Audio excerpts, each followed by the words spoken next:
20세기 정신분석학의 창시자 지그문트 프로이트는 인류의 가장 오래되고 가장 강력하며 가장 시급한 소망이 바로 영생이라고 말합니다. 눈부신 발전을 이룩한 인류에게 과연 영생의 길이 열린 걸까요? 안타깝지만 그렇지 않습니다. 단언컨대 인류는 역사상 유례를 찾아볼 수 없는 위기에 직면해 있습니다. 숨쉬고 먹고 생활하는 24시간 동안 독소에 노출되어 있기 때문입니다. 그런데 이런 외부 독소의 대부분을 우리의 손으로 만들었다는 사실 알고 계신가요? 우리는 매일 얼마나 많은 생활 속 독소를 접하게 될까요?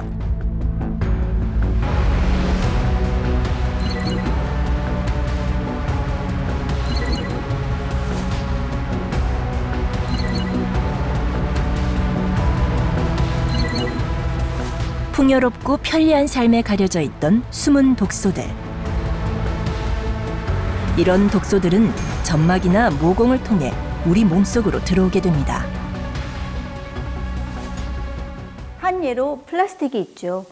플라스틱은 19세기 최고의 발명품으로 불렸지만 21세기에는 처치곤란, 최악의 재앙으로도 여겨지고 있습니다. 눈에 보이지 않는 아주 작은 조각들로 나누어진 미세 플라스틱은 300 마이크론 크기의 가루 형태를 띠는데요. 토양, 담수, 해양, 대기, 모든 환경과 다양한 생물체 내에 이미 존재하고 있습니다.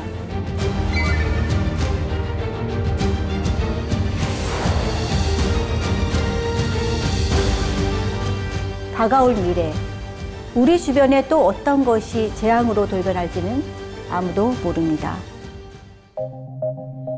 인류 발전사의 한 획을 그었던 가공식품은 오늘날 현대인의 건강을 위협하는 주범으로 꼽힙니다. 하지만 이미 우리의 입맛은 가공식품에 길들여진 상태. 우리가 먹는 음식 속에는 각종 방부제, 인공색소, 향료와 같은 화학물질이 가득합니다. 한국인이 1년 동안 섭취하는 식품 첨가물이 체중 55kg인 성인을 기준으로 약 25kg에 달할 정도입니다. 먹음직스러운 포장 그 뒷면에 우리가 반드시 알아야 하는 진짜 정보들이 있습니다. 더 오래 보존하기 위한 보존제, 더 부드럽게 만드는 유화제 같은 식품 첨가물은 그 종류가 무려 3,000여 종에 이릅니다. 이처럼 우리 생활 곳곳에 이미 깊숙이 들어와 있어 피할 수도 막을 수도 없는 독소. 이런 독소들은 인체의 항상성을 깨트려 대사물질을 너무 많이 만들어내거나 혹은 너무 적게 만드는데요. 독소에 노출되면 활성산소가 발생해 혈당이 높아지는 당뇨가 생기고 혈관이 노화되면서 고혈압이 발생하고 합병증인 심장마비, 뇌출혈을 유발할 수 있습니다. 체내 활성산소는 산화작용을 일으켜 세포의 노화를 가속화시키는데요. 뿐만 아니라 혈관을 타고 전신으로 이동해 여러 장기의 기능을 망가뜨립니다. 당뇨, 뇌졸중, 암 등 현대인이 앓고 있는 질병의 90%는 활성산소에 의한 것이라고도 하죠. 우리 몸을 작은 단위로 계속 나누다 보면 결국은 단백질로 된 세포가 남게 되는데요. 그 속에 있는 것이 바로 DNA입니다. 활성산소가 무서운 점은 바로 이 DNA에 직접적인 손상을 입힌다는 것인데요. 결국 우리 몸은 염증에 취약해지고 질병에 걸리기 쉬운 몸이 되는 거죠. 독소와의 전쟁은 현대 사회에 새로운 풍속도를 만들고 있습니다. 현대인이 많은 시간을 보내는 장소인 자동차.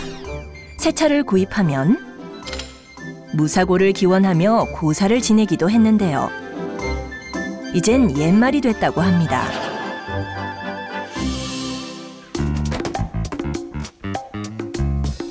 서울의 한 주차장.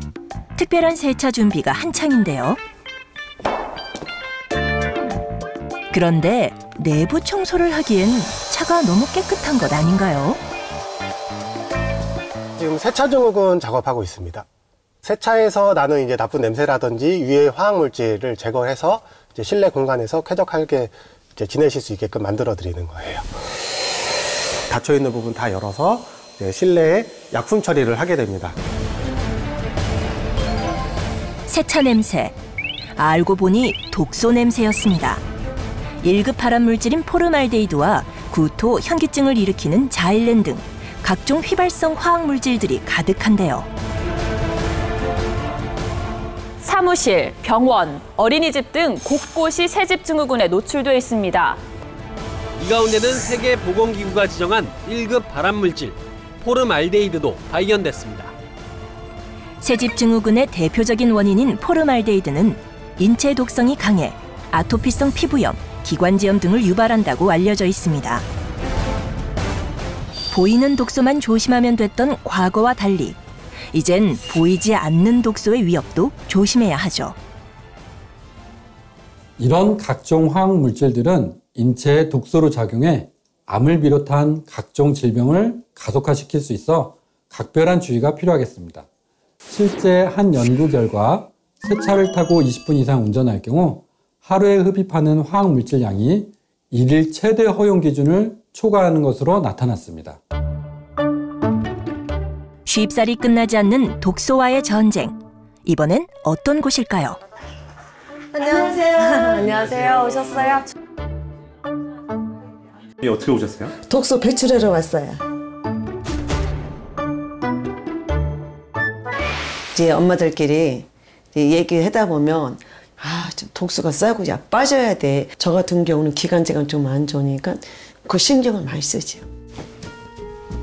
체내 독소를 해독하기 위해 찾은 곳은 바로 효소 찜질입니다.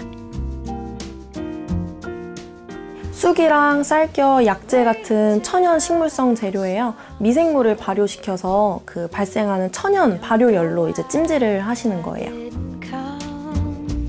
뜨끈뜨끈한 효소 속에 들어가 있으면 잠깐만 찜질을 해도 이렇게 땀이 흠뻑 나는데요. 온몸이 개운해진 느낌이 들어요. 편안하고. 찬바람 불면 머리가 시려서 모자를 써야 되는데 지금 이걸 하니까 머리가 이렇게 맑아졌어요. 그렇다면 효소 찜질은 몸속 독소를 해독하는데 어떤 도움이 될까요? 65도에서 75도의 높은 온도에서 찜질을 하게 되면 신부 체온이 상승하게 되는데요. 높아진 체온을 떨어뜨리기 위해서 혈관이 확장되고 혈액순환이 활발해지며 땀을 통해 노폐물을 비롯한 독소 배출이 원활해져 해독에 도움이 될 수 있습니다. 두 분 다 이렇게 한 자리씩 누워보실게요. 복부 찜질 한 번씩 더 하실 거고요. 노력에도 불구하고 여전히 불안한 박명숙 씨. 빨리빨리 빼놔야 된다고 생각을 해요. 100%까지는 아닌 것 같아요. 싹 빠질 수는 없을 것 같아요. 해독의 길은 멀고도 험난해 보입니다. 외부 독소만 조심하면 활성산소의 위협으로부터 안전할까요? 사실 활성산소는 바로 지금 이 순간에도 체내에서 계속해서 만들어지고 있습니다.